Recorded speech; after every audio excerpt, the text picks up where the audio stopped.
Hello everyone. Today I am here to explain you human identity in a very simpler manner.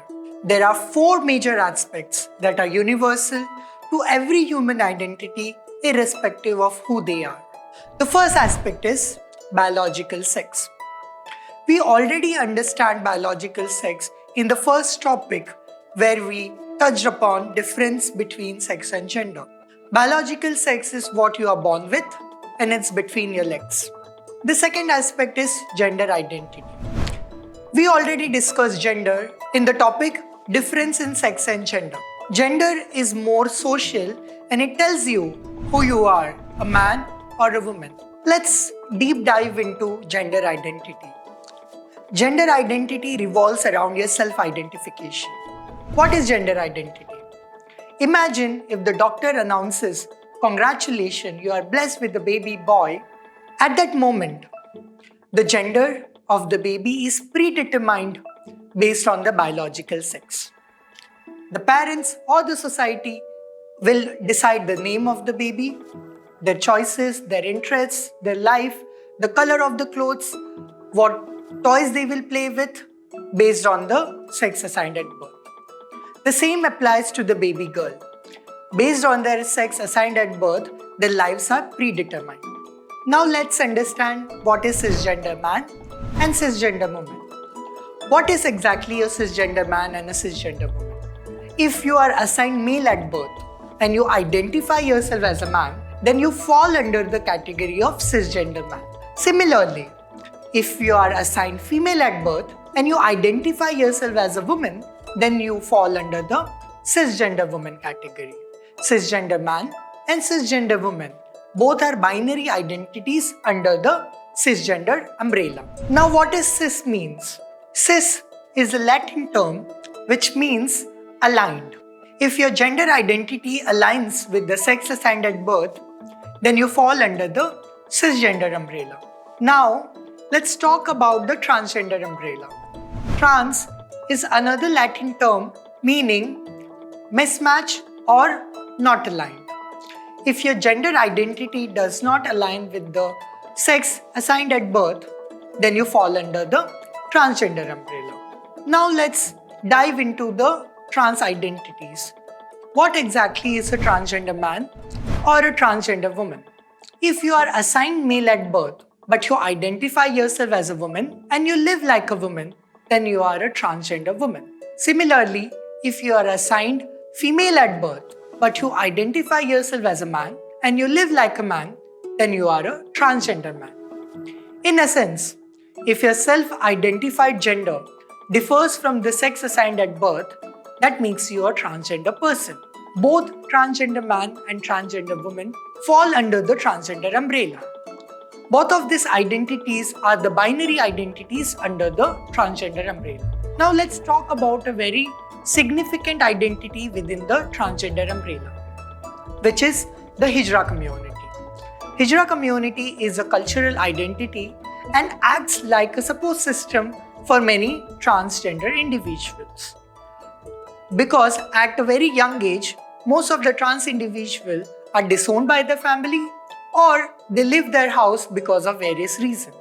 They become school dropout because of bullying and harassment, and they leave their house at a young age because of torture from their family. There are no other way of livelihood and support available for trans individuals, and in that sense, Hijra community acts like a support system, which is a family of choice. The Hijra community also has a strong existence in our ancient history, where we can see them as part of the society dating back centuries. There are various rituals that you need to follow to become part of the Hijra community. Guru Chela system being one of them, where you have to make a guru and become disciple of that guru. The Guru Chela system is followed by the Hijra community from generations. There are no blood relations, but relations are formed based on the Guru Chela Parampara. Guru acts like an elderly person and the Chela becomes the child of the Guru. The Chelas also share the relationship of siblings. Traditionally, the Hijra community sustains their livelihood based on three options: Badai Basti also refers to as blessings and dancing.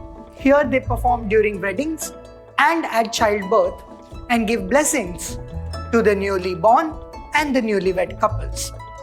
Their blessings are considered to be powerful and they are offered money for their blessings. The next two are Mangti, also refers to as begging, and Pan, refers to as sex work. These livelihood options are not chosen out of preference but out of necessity due to societal stigma and lack of acceptance. Many individuals from the community face these challenges like bullying, harassment, lack of education, and no or less family support.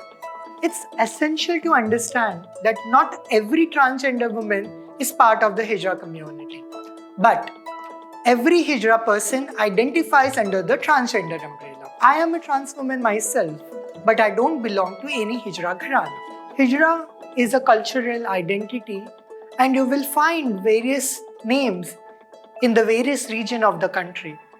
Hijra and Kinnar are the most known terms, but there are other terms like Jogti, Jogappas, Ardhanarishwar, and many more.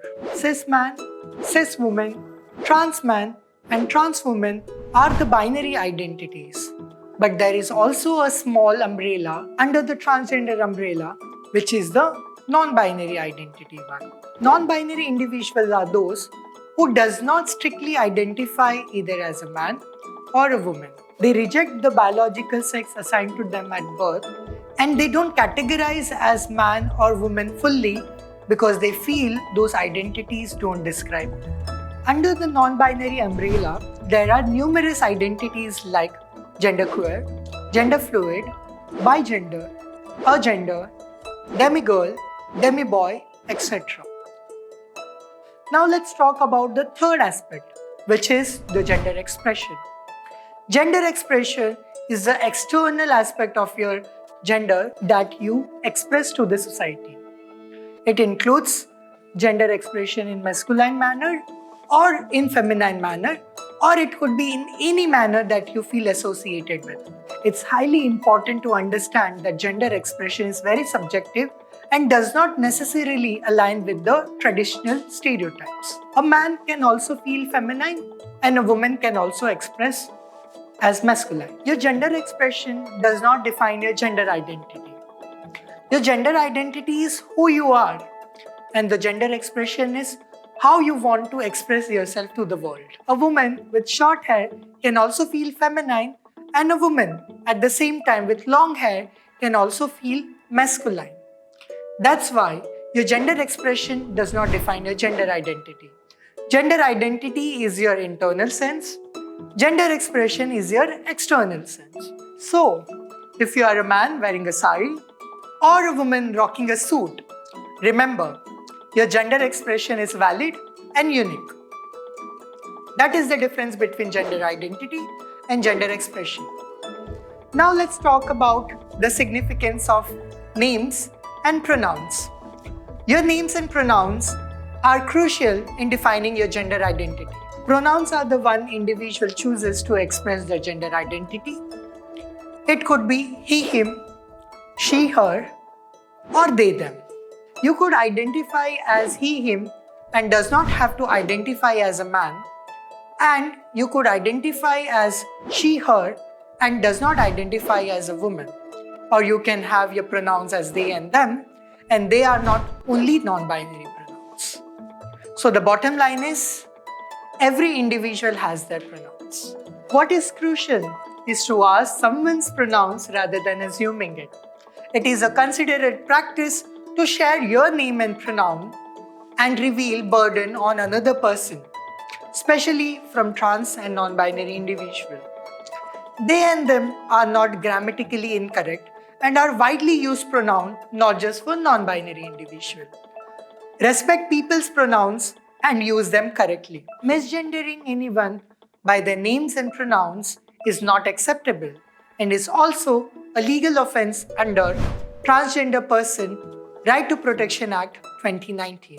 Now let's talk about the fourth crucial aspect of human identity, that's sexuality.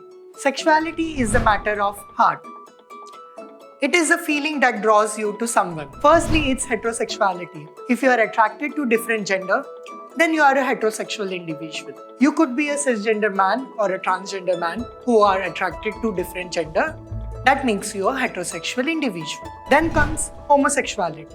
If you are a man and attracted to another man, then you are a gay individual, a term used for homosexual man. And if you are a woman and attracted to another woman, then you are a lesbian individual, a term used for homosexual woman. Bisexuality encompasses attraction to any two genders. Does not have to be men and women. It could be combination of any two genders. Here the catch is, mostly people misunderstand that bisexual individuals are only attracted to man or woman. But bisexual individual could be attracted to any two gender. It could be man or woman, trans man or cis man, trans woman or cis woman, or any two combinations of gender. Next is polysexuality. Polysexual individuals are those who are attracted to many gender or genders more than two. Next is pansexuality. Pansexuals are those individuals who are attracted to all gender or they are attracted to individual irrespective of their gender. Lastly comes asexuality. Asexual individuals are those who experiences emotional and romantic attraction but may or may not experience sexual attraction. But it's important to know that their identity is not identified based on lack of sexual attraction. There are common misconceptions around asexual individuals. Are asexual individuals impotent? No. Do they have low sexual drive? No. Do they have performance issues? No. Are they infertile? No. Now you know the answers. These were the four major aspects of human identities: biological sex, gender identity, gender expression, and sexuality. All of them are interconnected but not interdependent. Your biological sex does not define your gender identity. Your gender identity does not define your gender expression. Your gender expression does not define your sexuality. All of them are interconnected but not dependent. Let's celebrate the diversity of human identities and create a more inclusive world where everyone's identity is respected and honored. Thank you.